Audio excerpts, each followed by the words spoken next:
ළමා කාලේ සුපිරියටම ගත කරන යාළුවෝ දැන් තමයි මේ ඉන්නේ. ඔයත් මේ විදියට බයිසිකල් පැදලා තියනවා නම් කමෙන්ට් එකක් දාන්න අමතක කරන්න එපා.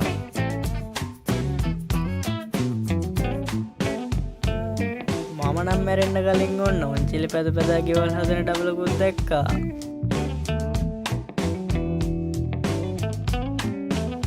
කාටද මට වගේ මේ කරලා බලන්න ආසාවක් හිතුනේ. ඔයා මීට කලින් ස්මාර්ට් විදියට එක එක වැඩ කරනවා දැකලා ඇති.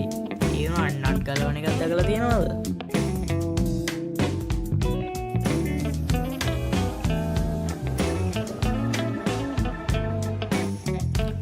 හෝ සද්ද කරන්න එපා ඇරෙයි. ඉතින් ඔයා මීට කලින් ස්මාර්ට් චෝඩි ළමයෙක් දැකලා තියෙනවද? කොහොමද පොඩ්ඩක් වැඩනේ. ඉතින් ඔයා ජීවිතේ ඔයාලට මේක ප්‍රයෝජනවත් වීඩියෝ එකක්. මේකට ඕනේ කනට ඇලෙන සෙලෝ ටේප් එකක් විතරයිනේ.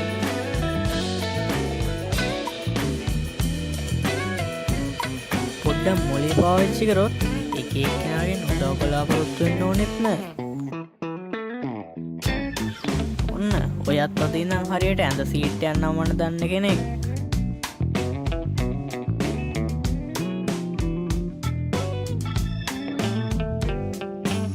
ගෝවිතැන් කරන එක ස්මාර්ට් විදියට කරන කෙනෙක් තමයි මේ ඉන්නේ.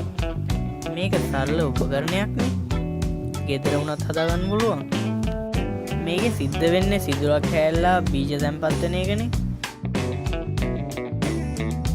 ඩ්‍රෝන් ෂොට් එක නම් මාරම ලස්සනයි. ඒ වුණාට මම මේ වැඩේට නම් විරුද්ධයි.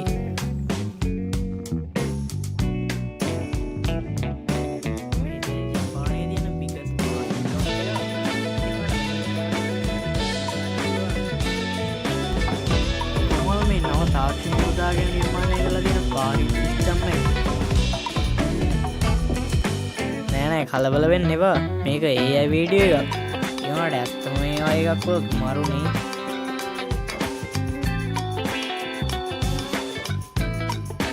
මේ දින්නේ ජපානයේ තියෙන ඉස්කෝලයක්. මේ වගේ නිදා ගන්නත් පුළුවන් කියනවනේ. හැබැයි ලොකු වෙලාවක් නම් නෙමෙයි. පැය භාගයක් විතර. අම්මෝ කොහමද ස්කිපින් පැනිල්ල? මම නම් ඕක පයින්න ගියොත් ඉතින් කොන්දත් කඩාගෙන තමයි නවතින්නේ. මොනා වුණත් ඒ ළමයාට දෙන්න මාරම ස්කිල් එක.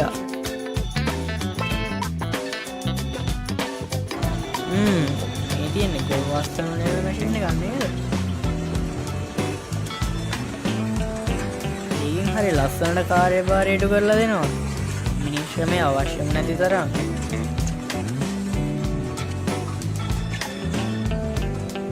යාළුවනේ මේ තියෙන නිදාගෙන ඉන්න වෙලාවට හදිසි භූමිකම්පාවක් ආවොත් ජීවිතේ බේරගන්න පුළුවන් එකක්නේ.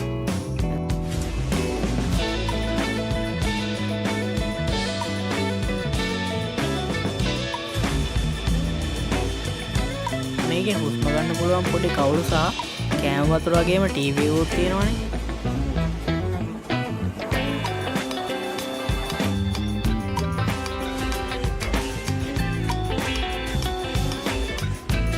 ඉතින් දැන් අපි යන්නේ ලෝකෙ උසම ගොඩනැගිල්ල වන බර්ජ් ඛලීෆා බලන්න.